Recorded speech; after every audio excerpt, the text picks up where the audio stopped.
Alright guys, I'm gonna go ahead and apologize now because there's a ridiculous amount of plane activity today. So I'm sure you're gonna have to deal with that noise in the background. Nothing I can do about it. But I want to start off by showing you this gorgeous rack of bananas that I harvested 2 days ago. They're all ripe, super delicious. I'm gonna take them inside and get them processed here when I'm done making this video. You know, I'm gonna pass through right here real quick and just show you that these peppers are still booming. There's peppers all over the plants.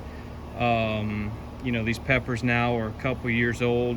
I'm about to cut them back pretty significantly and mix in some fresh compost and just keep them alive, hopefully through the winter, so that way they'll be on their third year next year. Now I just showed you the rack of bananas that I harvested, and as you see, there's another rack there. There's a monster rack right there. I've got 2 more racks up in this direction. There's 1, 2. There's another rack right there. And then if you look down on the other side of the bananas, there's another huge rack there. So just a ton of bananas coming our way, which is great. We love to eat the bananas, and they're super, super tasty variety.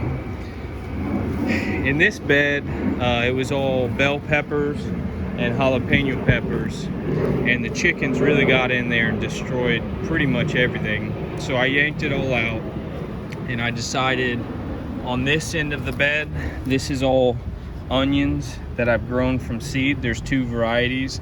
I've got a white onion and I've got a red onion variety there. Like I said, I grew them all from seed, and I just transplanted them this week. And on the other edge of the bed, I'm trying my hand at elephant garlic. It's not really garlic, it's in the family, but it's more closely related to leeks. I'll do more in-depth videos later.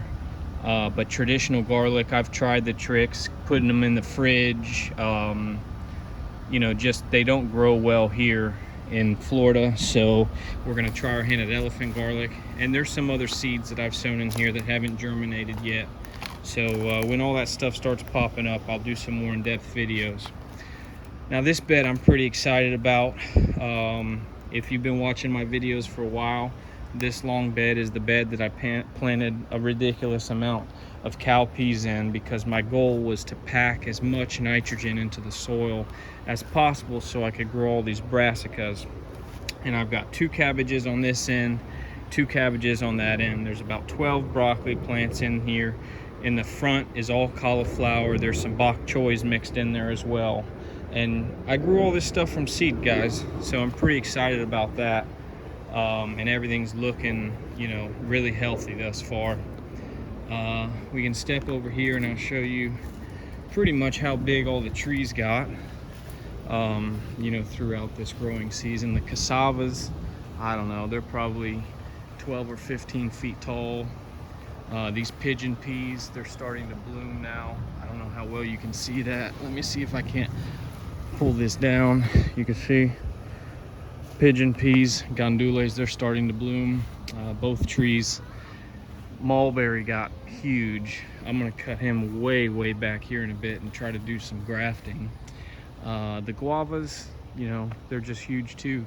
They really gave us a lot of food this year, and they're so full and healthy. And I'm gonna cut them back significantly as well, because I need to get more sun to this bed of brassicas that I have over here. Pretty excited to share a video coming up with you guys soon. These are air layers that I took off the guava trees. I did 2 off that tree and 2 off that tree, and they all came out successfully. So pretty excited about that. That video will be coming out here soon.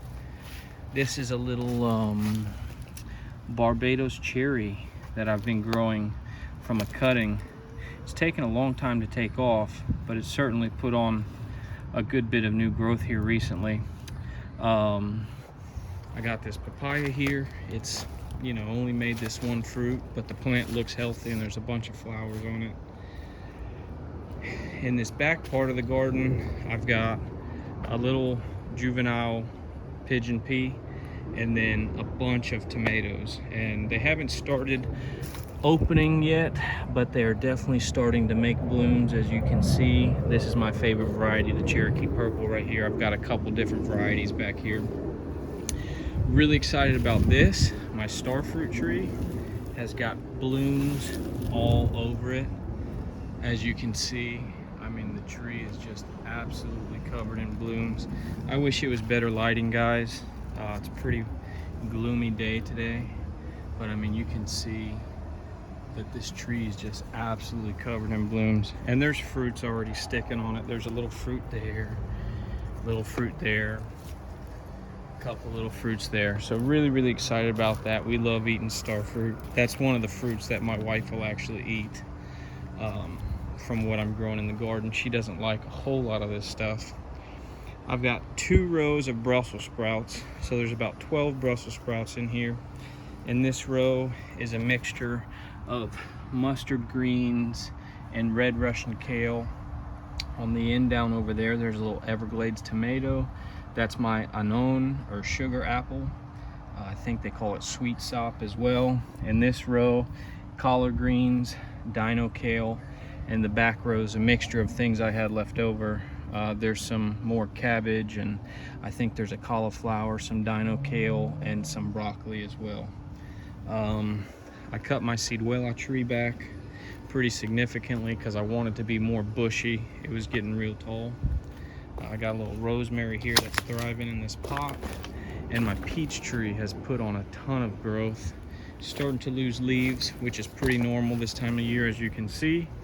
And I'm hoping to get some fruit off of it next season. I'm not really sure if it'll fruit for me, but I really hope it does.